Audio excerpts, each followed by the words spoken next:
Morning, good afternoon, good evening, and thank you everyone for attending our Mental Health for All webinar. Today we're focusing solely on data advocacy and Countdown 2030, and we're so excited to have you all with us today. My name is Stephanie Whiteman, and I am a youth advocate based in the Caribbean, and I do a lot of work focused on mental health within the Caribbean. And today we have a very distinguished panel to address everything related to data advocacy. Before we get started and rolling, I would like everyone within the audience to please introduce yourselves. We'd love to get to know you. Please state your name, your organization, your country, where you're from, and so we can get, an idea of where everyone is from. So as we do that, I would like to introduce our panelists, and I would also like our panelists to also introduce themselves very briefly. Firstly, I would like to start with Shekhar. Shekhar from Harvard, can you please introduce yourself? Thank you, Stephanie. It's such a pleasure and privilege to join this webinar. My name is Shekhar Saxena. I'm a psychiatrist by training, and currently I teach at Harvard University in the School of Public Health. And before that, I worked for some years for WHO. And I've worked with the team for Countdown, and I'm so proud to be presenting today along with my colleagues the results of this phase of the countdown and to be quizzed by you. So very happy to join. Thanks for joining us, Shekhar. We're very blessed to have you a part of this panel today. Next, I would like to introduce Sarah. Can you please tell us a little bit about yourself? Hi, thank you, Stephanie. I'm Sarah. I'm the co-founder and CEO of United for Global Mental Health. For those of you who don't know, United for Global Mental Health is an organisation committed to increasing political and financial support for mental health around the world. We've been working with the Countdown partnership since the beginning, and we're delighted to be promoting how you can use data to inform advocacy. And Stephanie's a great example of an advocate who's actually doing that every day. So really happy to be here, looking forward to the discussion. Thank you. Thanks so much for that, Sarah. Liliana, can you tell us a little bit about yourself? Thank you, Stephanie. My name is Liliana Carvajal. I work for UNICEF in headquarters in New York, and I'm epidemiologist by training, and I'm the global lead for mental health, adolescent mental health data development. UNICEF has been working on this area for the past maybe 4 or 5 years, developing methods to really try to capture good data on mental health. So I'm very excited to join this effort, very excited about the Countdown 2030 for global mental health. Thank you. Thanks a lot for that. Charlene, can you please introduce yourself? Certainly, thank you so much. Looking forward to this session. Yes, I'm Charlene Zunko. I'm based in South Africa. I'm the CEO of the Global Mental Health Peer Network. It's an international lived experience. We focus our work a lot on advocacy through the means of empowering people with lived experience to self-advocate, but also advocate at a broader level through building lived experience leadership. So we also find data extremely important in our work to influence policy and practice. Thank you so much. Thank you. And last but not least, Dan, can you please introduce yourselves? Thanks, Stephanie. Hello, everybody. My name's Dan Chisholm, and I work in the Department of Mental Health and Substance Use at WHO headquarters. Very pleased to join you. My background is in more health systems and health economics, and do my fair share of data analysis as well, hence my involvement in the Countdown. Thanks. Thank you. I am blown away by the level of expertise that we have on this panel, and I'm really excited to get started. I just want to make a knowledge of everyone that's in the chat. I see that we have participants from as far as the Philippines and the Democratic Republic of Congo. We have persons from the Caribbean. I think every single continent is being touched right now, which shows that everyone is so interested in data and mental health.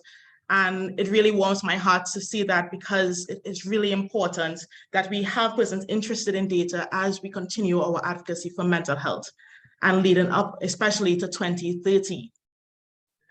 Now, leading up to the Countdown 2030, it really is a monitor that progresses global mental health within the framework of the Sustainability Developmental Goals. And we use it to promote the use of data to inform policy, advocacy, and action to enhance accountability when we do our advocacy. Now, today we're going to dive a little bit further into the countdown, as well as talking about data and the uses of data when we do our advocacy. As we go forth with that, I want to encourage all of our panelists to please put your questions within the Q&A chat function as well as in the chat. We will be monitoring it. And I guarantee you there will be a session at the segment at the end where we will be able to take our questions from the panelists. So I encourage you to put your questions in the chat, continue the conversation within the chat as well, and look forward to a very robust discussion. As we begin to start now, I would like to pair our first question to Shekhar. We talk about like what's happening globally with regards to data and mental health. So Shekhar, the first question to you. What are the current challenges in getting and using good data with regards to mental health? What are your thoughts? Stephanie, we all know that there is insufficient data on mental health across sectors within health and outside health, and across the different levels, global, national, and local. And without these data, we really cannot make progress on not only treatment and services, but also on prevention and promotion, which are vital for fulfilling the objectives, and I would say for some of us, the dreams of having included mental health in the Sustainable Development Goals. There are many things that can be done. The first is to make the data that are there available to people who are active for action. Countdown actually does that, and we will hear more about that. The second step is to improve the quality and quantity of data at all levels, in all sectors, so that there will be more data and better data. And this, of course, will involve capacity building for developing those data sets which are comparable. And the third step is actually to make sure that the data are used for policy and practice. So, we have some data, as we will see, and most of it is hidden, is not available to the people who are willing to use it, and not used effectively to implement changes. So these are the three steps that are necessary for us to make sure that mental health data there are used. We often encounter people like ministers of health who come and say, I don't know what the mental health situation in my country is. And we try our best. We have a lot of data, but very often the minister goes back and says, these people don't know what they're talking about. And we need to actually correct that, because till the time we can convince that minister, we're not going to see any changes. And the countdown, I believe, is the right step towards doing that. Thank you so much. You mentioned also that one of the main issues that we have is that, getting persons to access data. How do you think the Countdown 2030 is designed to address that, that access to data? Well, Countdown, to my mind, is a collaborative initiative which collects, aggregates, presents, and makes sure the data for mental health are available to the people who need that. It is not only monitoring, it's also accountability, so that with the help of those data, we can hold people, institutions, and countries accountable for what they're doing, and mostly what they're not doing actually for mental health. How do we do that? It obviously is a collaborative project. So there are 5 core partners, and I'm very happy to see that all those core partners are there in today's webinar, and you will hear more from them. The second thing is that the data sources are very diverse. They come from various sources within UN, outside UN, sometimes just for universities and so on. So we go for data wherever it exists, which is valid, is reliable, and is comparable. So we need to have trust in data. So we make sure that the data are there from the global as well as national sources, which can be collected. We also need to make sure that the indicators that we select are comprehensive in coverage and useful for policy and practice. So we have 48 indicators in this global countdown version, which we believe represent mental health within the Sustainable Development Goals framework in an adequate manner. But as you will realize, for many of these indicators, data are insufficient. For many countries, they're not available. So that's where we bring in the concept of what data are available, but what data should be available if we need to improve the quality and the quantity of data. And finally, the most important point is that it should be comparable, so that when we have the data for one indicator, we can make sure that the data for all countries can be comparable, so that they can see where they are in comparison to other countries and also in comparison to time, where they were 3 years back versus where they are now, so that it can monitor progress and then frame the accountability framework. So I'm very proud to have worked with the collaborators to produce this countdown version. It is not perfect, but I believe it's a very good and robust step towards the right direction. Back to you, Stephanie. Thank you so much, Shekhar. And I totally agree. This countdown dashboard is a very good step and a step in the right direction. And I acknowledge your points that you say that we need to be able to allow for comparability between countries. And this is one great way we can do it. I know definitely within the Caribbean, that's one way that we struggle. And typically our data collection methods don't necessarily line up with other countries. So it's very difficult for us to compare and see where we are compared to larger, more developed countries. So I'm really glad that this countdown and dashboard has been developed thus far. I'm going to turn my question now to Sarah, the CEO, the spearhead of this Countdown 2030. Can you give our audience a little bit of description of what the Countdown 2030 dashboard report is? Yes, I can try, Stephanie, on behalf of the group. I'll just share my screen. And so hopefully you'll be able to see a little bit more detail. Does that work now? Whoops, hang on. Yeah. Good. Give me a second to try and clear some of the things on my screen out of the way so you can see information. So I think Shekhar has already quite ably talked through some of the information. So I'll come back to the beginning as Shekhar's talked it through and just say that, as we discussed, Countdown is data to drive action and accountability for global mental health. That's what it's really about. There are vast gaps. There's a lack of independent monitoring, evaluation and accountability mechanisms to hold governments and other stakeholders to account. And this is what's missing in terms of mental health. We need the data and we need to then use that for accountability.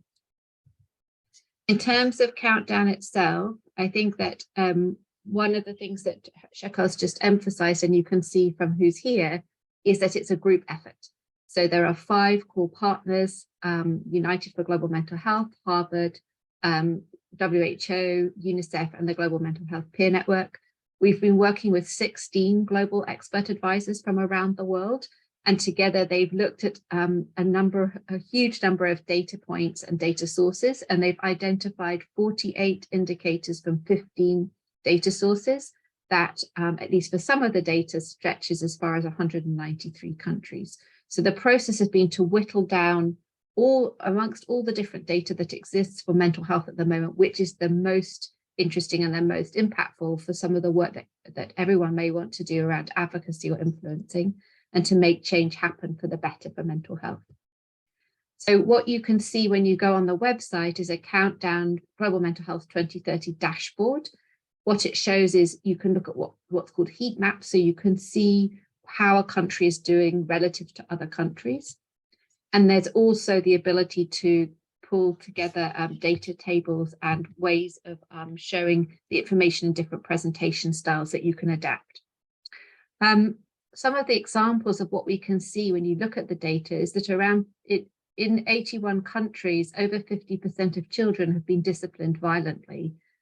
In 20 countries, over 20% of primary school age children are out of school.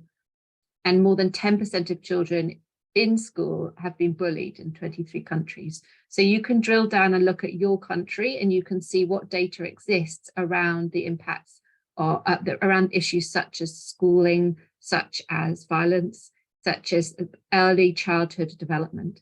So what we're looking at is a whole range of different data across different age groups, but this is one example of the importance of child and youth mental health and why that matters. In terms of other things that come out of the data, I think it won't be a big surprise to people on this call, but there are rising concerns about mental health that we all know about, but this hasn't yet resulted in increased financial investment. So in the data, you'll be able to see that mental health expenditure remains low, with a global median of only 2.1% of health expenditure invested in mental health. You can see where the data exists, what governments are reporting in terms of how much they're spending on mental health, but that data doesn't exist everywhere, which in itself is a problem. So in a third of countries, people with mental health disorders are paying more than 20% towards the cost of their support. Again, I don't think that will be a big surprise to many of us working in mental health, but it's really important to be able to look at how much people are paying and whether that's really fair and whether that's really sustainable. 63% of countries have minimally adequate treatment coverage rates for major depressive disorders of less than 5%. So what that means is that in a large number of countries, very, very few people have adequate treatment for major depression. And that again is a real challenge and something that we need to be able to pull out and advocate for change. So good quality data on mental health is essential for decision making, but significant data gaps do persist. And this is also part of Countdown's role to show what data there is, but also where there are data gaps. So for example, no specific report on mental health has been produced over the last 2 years in over 60% of countries. Over half of countries are unable to report how much they spend on mental health. And only around 41% of countries have good quality data that can be used to estimate suicide rates. Now, suicide rates are important because that's how countries are meant to be measuring their progress towards the Sustainable Development Goals when it comes to mental health.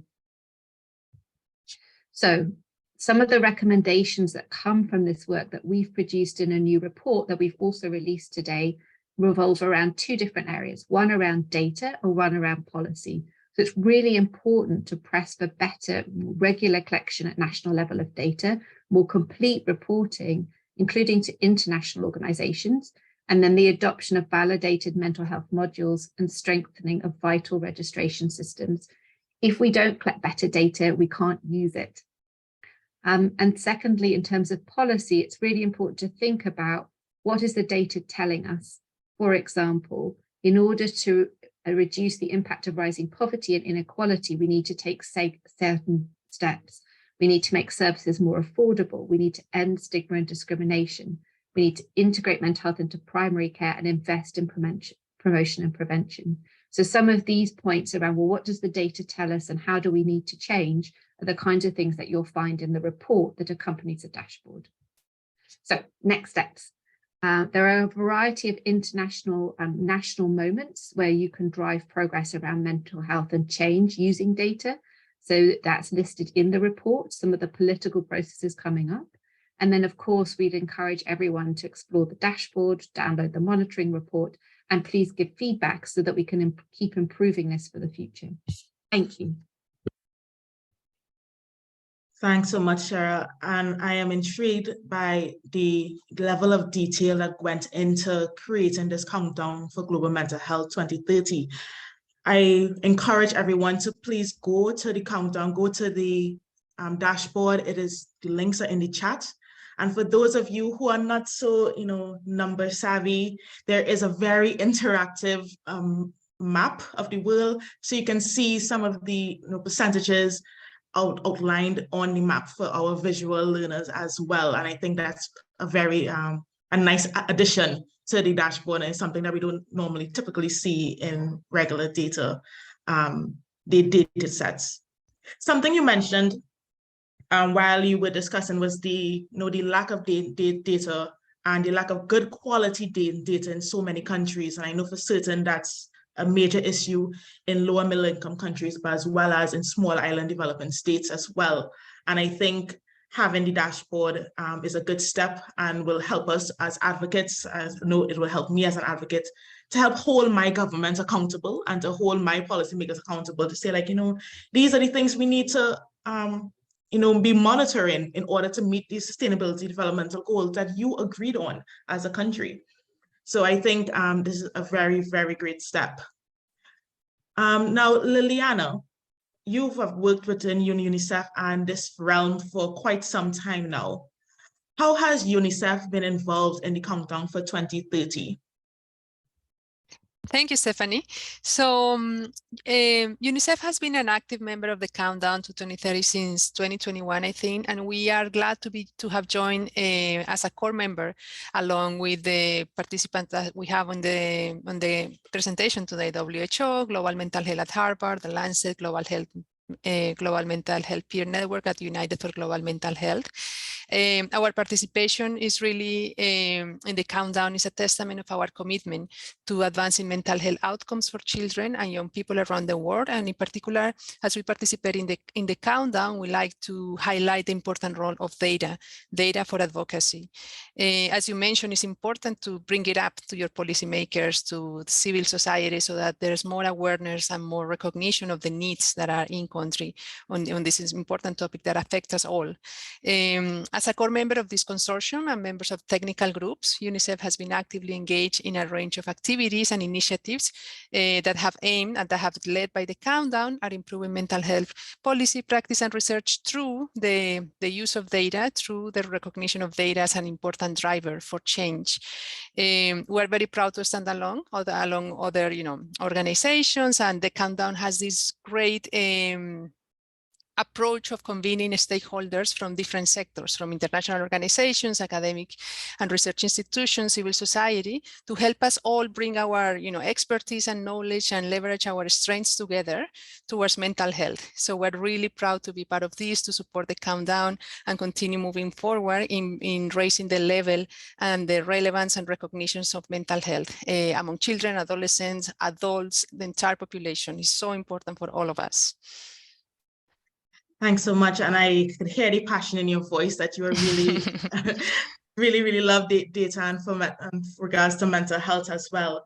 Now, you mentioned this a little bit in your response, and also a little birdie told me that UNICEF has a new data collection initiative on adolescent mental health, and they will be launching later on this month. Can you tell me about that, and how will that contribute to the work for Countdown 2030?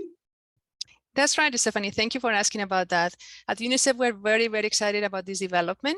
We have been working over the past, I think, 4 years with COVID in between, which put a hold on our activities in this regard and many other, in the development of a data collection tool to collect data among adolescent mental health, about adolescent mental health at the population level. And basically, this initiative is set to really revolutionize the way we collect data and make data available. We heard from Shekhar and Sarah how not having data at country level is a big issue, right? It's a big bottleneck in terms of moving the needle for mental health. So this initiative consists in integrating a mental health data module that was validated in 4 or 5 low and middle income countries. And the idea is to integrate the module in routine data collection efforts like household surveys or school-based surveys, for instance, to generate reliable and representative data on adolescent mental health. We call this initiative the MMAP. It's available online at the UNICEF website, and the report as such, the report we're launching today has a box on this with this information and the relevant links. So I invite our audience to check the report if you haven't, the report in general, but if you're interested in the tool that I'm mentioning today, there's a box on this. The idea of this tool is that it will be culturally adapted. So it will come with guidance to culturally adapt the content of the tool so that when we go and use it to collect data in any country, it is really relevant for our young population in the sense of how feelings and emotions are expressed, how we're talking about mental health, and how it is not stigmatizing or, or getting us data that is not useful. We believe that this information is going to allow for critical insights into understanding the burden of mental health conditions. The modules consist of 4 modules. that include prevalence of symptoms of depression and anxiety among adolescents, functional limitations, even suicidality. We have a short module on suicidal thoughts and attempts, and we have a module on mental health care seeking and connectedness with their parents and their peers. So trying to capture more of the broader scope in terms of mental health in the surrounding environment of adolescents.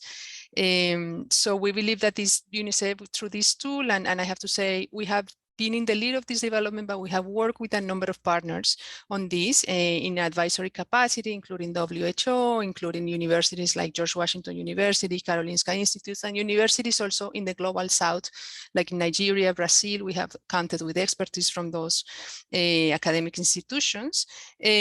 So we believe that this tool will be an opportunity for countries to better understand the mental health needs of their adolescent population and move to take action. As part of our implementation plan, and I'll wrap up shortly, we're moving into including the mental health module that I'm mentioning into the multiple indicator cluster surveys that are conducted in countries with technical advice from UNICEF. And the idea is that by including this module in the surveys, which countries can decide to do, we will have data on mental health outcomes alongside other data that can be considered either risk or protective factors, or just, general demographic characteristics of the population, which are going to allow us to understand the environment in which adolescents and young people are thriving and growing, and then their mental health status. So we believe this is really going to be a game changer in terms of filling the current data gap and position adolescent mental health higher on the agenda of policymakers and at country and global level.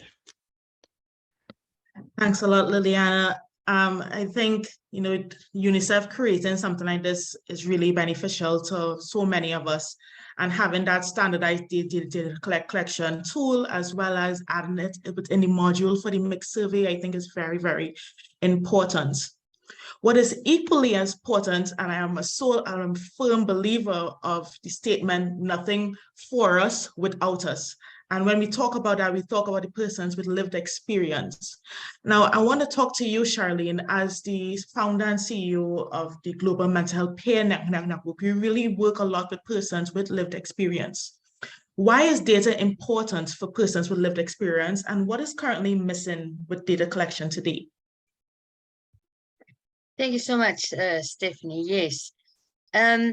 I think for us, data is particularly valuable as an advocacy tool, but equally valuable to raise public awareness, to highlight the specific needs and challenges of people with lived experience. We use it particularly when we take evidence to support our calls for action. Of course, we aim to influence policy and practice to improve the quality of services, but also to see how human rights practices are incorporated into service delivery. We do know there's a huge focus on human rights that need to be within the framework of service delivery. But it's also important for us to, apart from this, but to also use it to recommend solutions based on the data, to really contribute to accelerating progress in the field of mental health. As Shekhar also mentioned, more importantly for us, it's also a mechanism for accountability. You often say there's always these policies with like words on a piece of paper. So for this, in terms of accountability, it makes sure that policies can be translated into better policies and to implement these policies in a better way. What also for us is important is the valuable part is the comparison or between countries' progress, because that is also a good starting point for countries to start learning from each other. Those who did well or those who don't do well, what are their challenges? I think all the countries can learn from each other. And what is missing, we know that like countries report on their progress against the indicators, but they may not always be in a position to accurately show the impact on people's lives on the ground. So for us, what's missing is the lived experience voice.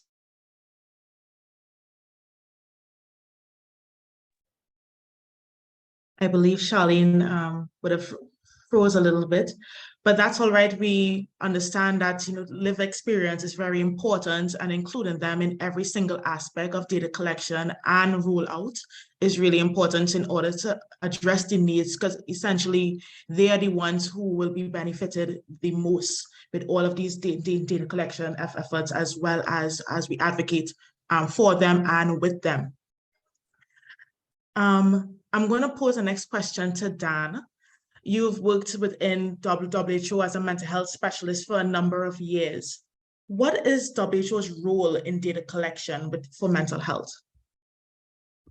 Okay, thank you very much, Stephanie, and hello everybody again. Well, one of WHO's core functions is indeed sort of harnessing information and evidence. So we spend a good deal of time and effort collecting data in a whole range of ways. I mean, first and foremost, causes of death and the burden of disease, and but a whole range of topics: emergency response, determinants of health, equity, financing, and a whole range of more disease-specific indicators. In the area of mental health, brain health, substance use, which is the work of the department I'm in here, it's more focused on some quite well-established surveys. So ones would include the WHO Mental Health Atlas, the Global Dementia Observatory, also the Global Information System on Alcohol and Health. So these are examples of the type of data that we collect, that we request from the WHO member states. They're periodic in nature. They're not kind of routinely done. They're done every few years generally, but they have the advantage of trying to cover all WHO countries, 194 member states. So this gives us a useful tool for looking at not just national but regional, but also global progress on global mental health. Some of them go back a long time. In fact, Shekhar himself was the architect of the 2001 Mental Health Atlas. So we have, data over time that enables us to look at changes.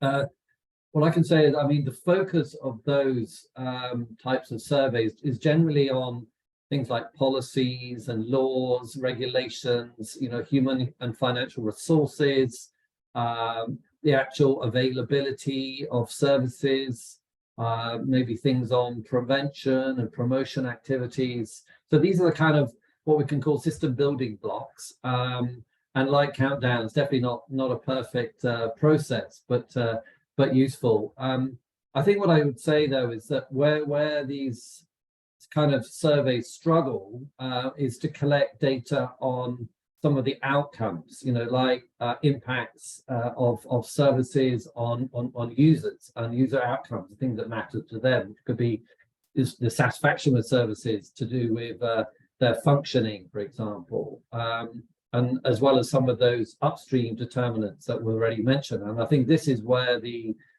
countdown really comes in. It's offering a more, let's say, holistic set of indicators that go beyond just the capacity or the capability of the mental health system, but looks at some of those societal forces that shape, mental health, and as well as the setup or the supply of mental health services. So that I think is how these different kind of data collection and synthesis efforts relate to each other.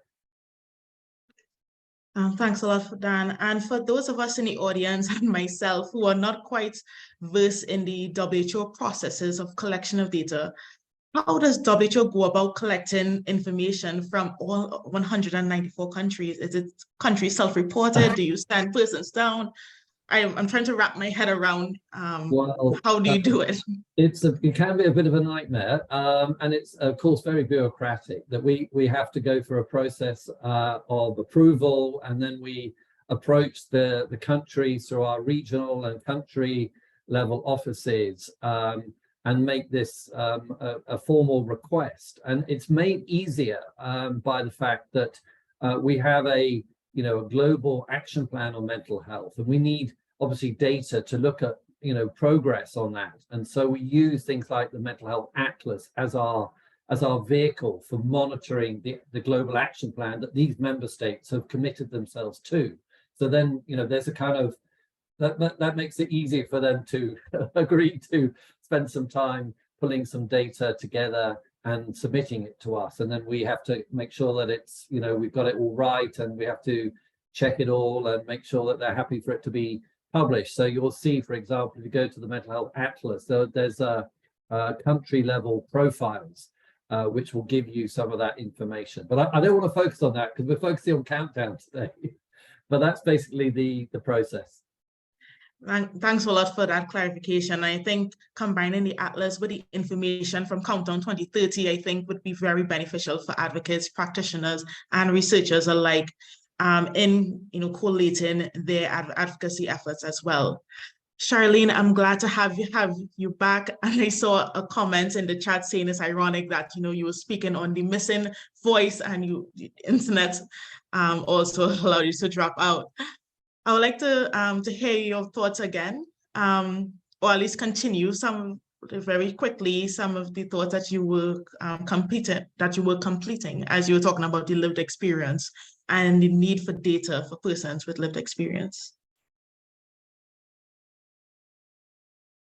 It seems like the technology removed my voice there for a moment, but it's back.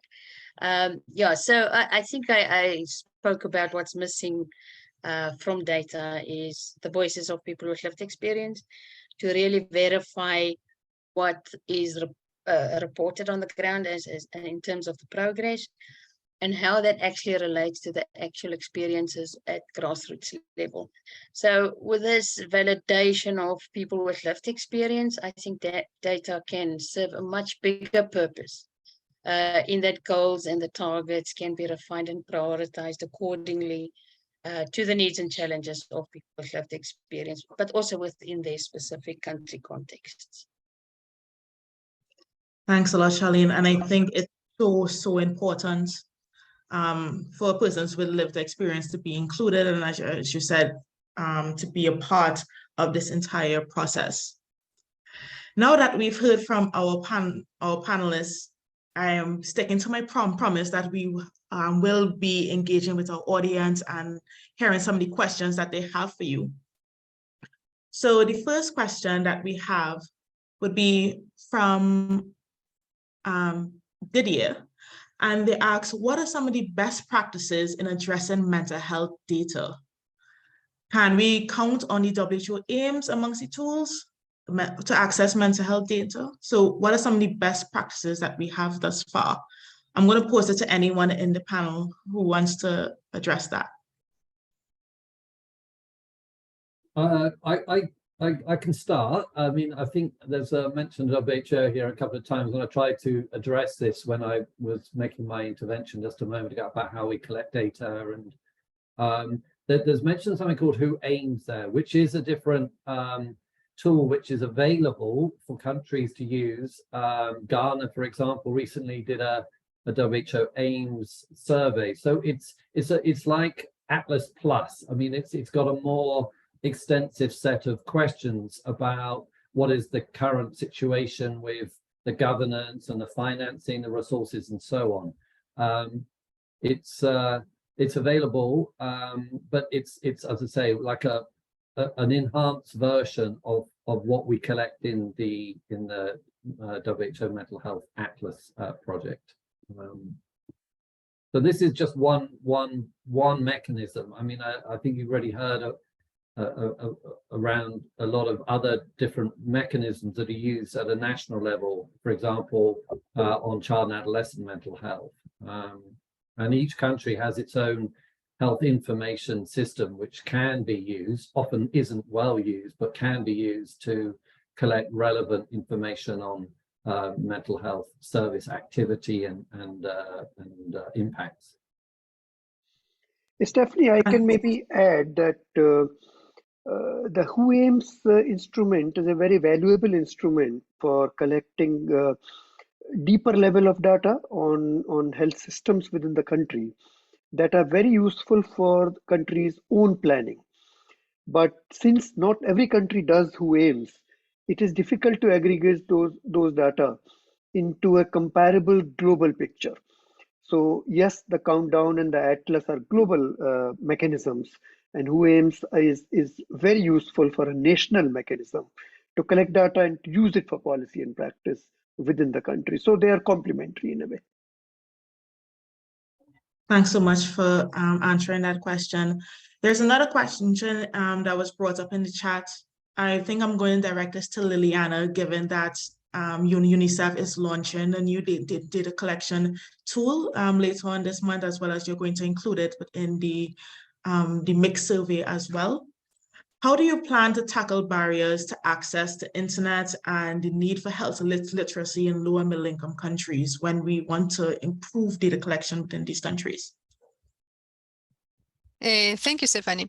That's actually a very good question, as we are very mindful of that those barriers exist, and barriers that can be, barriers to access and sharing information and hearing people's voices.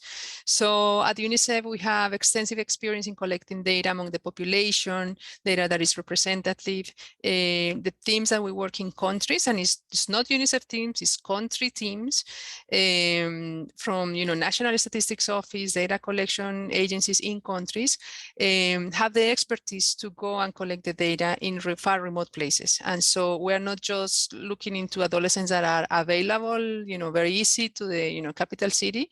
We really have samples that are representative, where the teams who collect data go and visit places far remote. They take boats, they climb mountains, and they do what is needed to be able to have a complete data set according to the design sample. So we also are mindful of other barriers, like, for example, literacy. People may not have, extensive literate knowledge, or may not be able to read or write at a level that is, sometimes expected. And therefore, data collectors are trained to address these issues by reading the questions, explaining them carefully, also ensuring to maintain comparability and maintaining standards, so that data at the end of the day is comparable across countries. Yeah. Thank you. Thank you so much, Liliana. Does anyone else on the panel want to say anything else on addressing some of the health literacy and access when we're collecting data? Okay. I also, I see another question in the chat from Zeddy from Kenya, and they wanted some of our panel members to react on mental health data with the realm of clinical data versus community data. Does anyone want to give a reaction? What are the differences between the two, how the two can be used, and how can they be used in synergy as well? I can begin maybe. Yes, clinical data are extremely important for individual care. So you would like to know how my patient or my family member is doing in terms of their depression or any other mental health problem. And community or public health-based data talks about how the community is doing, how the country is doing. And so obviously they are related. If people are not doing well, then the communities are not doing well. And so both are important. The clinical data, if aggregated well, can actually be the basis for population level data. And so there is a clear correspondence and there is a clear utility for that. Countdown Global Mental Health focuses primarily on population level data and not on clinical level data. But one of the examples of the correspondence is that we report prevalence of mental disorders, which obviously comes from individual counting of how many people have depression or schizophrenia or any other condition, which is the individually based data. So both are important, but the focus of the Global Mental Health Countdown is actually population level data. Thanks. Thanks so much, Shekhar. And there's a question in the chat for Liliana specifically. Are youth involved in the data collection process? And how can other research methodologies do better in ensuring that adolescent and youth mental health data has been done collaboratively with youth in a way to also prioritize their human rights? Thank you for that question. I'm very happy it was asked for UNICEF, and for this community, there's we apply the motto of nothing about us without us in terms of engaging the youth, engaging adolescents, and therefore in the processes from our, let's say, development and validation processes that we conducted in countries. These processes took place in Belize, Kenya, South Africa, Nepal, and is currently taking place in Peru. We're engaging adolescents and young people, young up to the age of like early 20s, about 24, in terms of reviewing the tools, reviewing the content, reviewing the elements, making sure that every statement that is written there, that every question that is asked is clear to adolescents, is acceptable, is comprehensible, is relevant. So they are very engaged from the very beginning of the process in making sure that those tools are suitable for their peers, for the population in their countries and in their settings.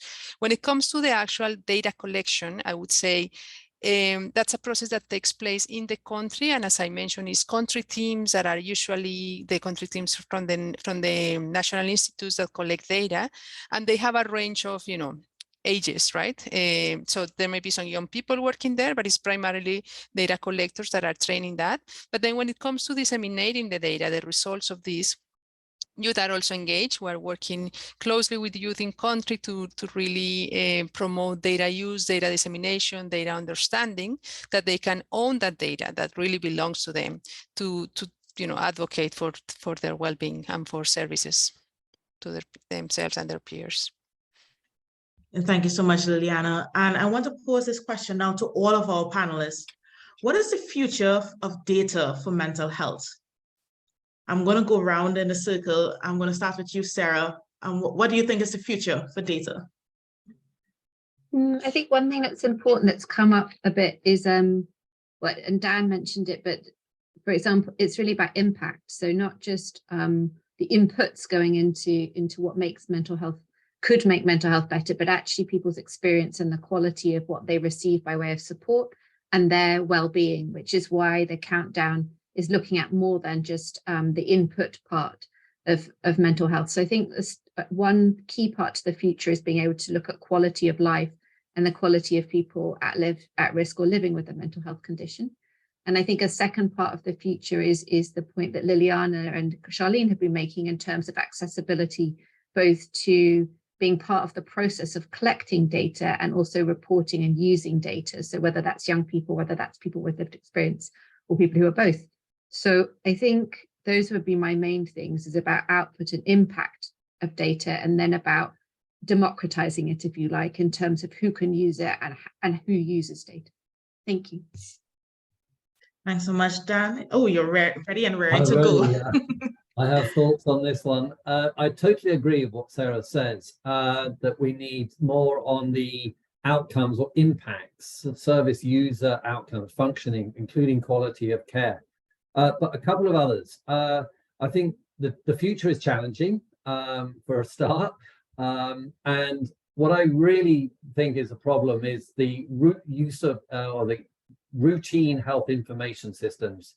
They're in a bad way right now in most countries. We just had a meeting of all of our special initiative countries, 9 countries, and so many of them struggle to capture really essential information about what's going on, how many people are being seen and therefore potentially benefiting from access to services. So if we can't measure things like that, we've got a problem. So I think that's where a lot of our effort is trying to improve the ability to capture data on service access, uptake and coverage. And another topic, I think we struggle to do a good enough job on looking at the whole equity side of mental health. So the distribution of mental health within and across populations, inequalities of access at a subnational level, the needs of marginalized or vulnerable groups. So all of this I would put under the kind of equity, the distribution side of things. So we are good at measuring totals and averages, but not necessarily the unequal distribution of access or benefits or funding within populations. Wanted to add those. Thanks. Thanks a lot, Dan. Charlene, I see you nodding in agreement. What do you think of the future for data for mental health? Yes, I actually couldn't agree more with both Dan and Sarah that it's critical, that data also should be collected from people with lived experience to validate the other data, but also to kind of help fill the gaps where data is missing. I think what's also important is, Dan kind of alluded to it, to ensure that diverse voices are included in data collection, the impact side of it. But I would like to see that countries build partnerships with lived experience organizations and groups to help with data validation, but also protection. And of course, to help empower people to do that, how to use data and how to quickly. Thank you. Thanks a lot, Charlene. There are so many questions coming into the chat, and I love to see how engaged persons are within the audience. So I want to encourage our panelists to respond to as many questions as you can within the chat and within the Q&A function to ensure that we reach everyone, as many persons as possible, and to answer as many questions as possible.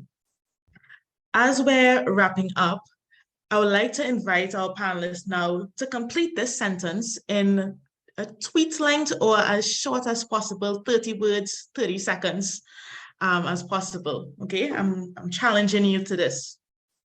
The sentence starts: to improve mental health data and use it to drive change, we must ... I want you to complete that sentence. I'm going to give you 5 seconds to think. No. 1. You got it? Charlene's ready to go. Okay, Charlene. I would say to effectively use data for advocacy, people with lived experience must be meaningfully integrated into monitoring and evaluation to validate progress or the lack thereof. Hashtag. Very, very impactful, and I love that you added in the hashtag. Lilian, do you have it to complete my sentence? To improve, I will give you the starting again. To improve mental health data and use it to drive change, we must involve young people. We must share the results. We must democratize the use and understanding of mental health. Hashtag countdown to 2030 for global mental health. Ooh, that's a long hashtag, but we'll take it. We'll use Very it. long. Dan, final question. Well, I've just put, like, to improve mental health data and use it to drive change, we must agree on what is most valuable and critical, and then agree to collect, report, and actually use these data. Agreed. Thank you so much. Do you have a hashtag for us? We're following a trend now. Oh no. I'll go with the long one that Liliana just mentioned, or a short version of it, because it's tweet length, right? Yes. Shekhar, can you complete the sentence? To improve mental health data and use it to drive change, we must act collaboratively between various sources, including governmental sources, non-governmental organizations, and people with lived experiences, because no single source is sufficient. Hashtag we work together for mental health data.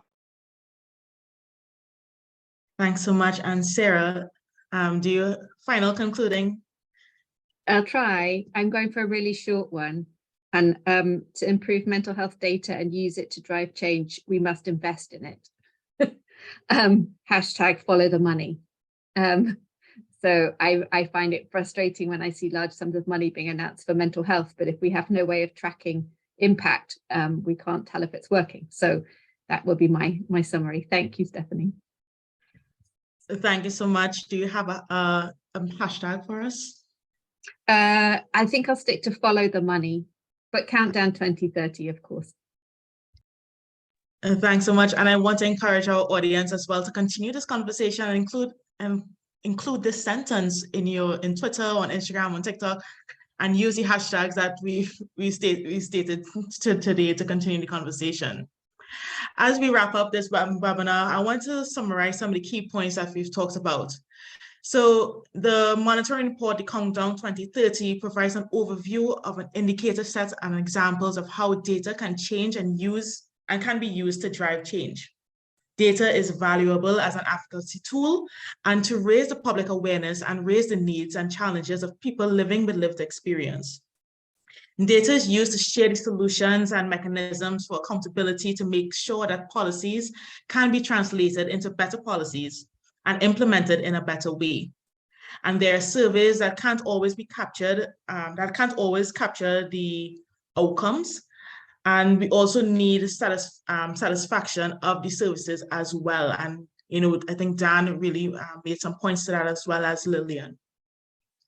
It's really important to us to make data available to people, persons with lived experience, to youth, to our policymakers, practitioners, academics, all alike. And I think the dashboard is a really great step towards that. As we mentioned earlier, it is not complete, but it is a great first step. And I encourage everyone to go to the dashboard and explore the data that is available.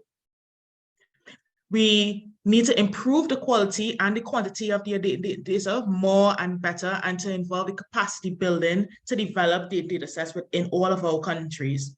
And we need to make sure that data is used for policy and practice. And I encourage everyone within our panelists, within your networks, encourage data to be used in your advocacy efforts and to be used in your day-to-day lives as well. I want to thank everyone so much for attending today's webinar. You can catch the recording on our YouTube channel, and don't forget to sign up for next month's webinar that is all about health and human rights. The registration links are in the chat. So before you log off, be sure to click those registration links and sign up for next month as well. We're also going to be keeping the conversation going on the Global Mental Health Action Network Circle. It is a platform that is freely available to everyone. You can sign up for it. The link for the circle is also in the chat.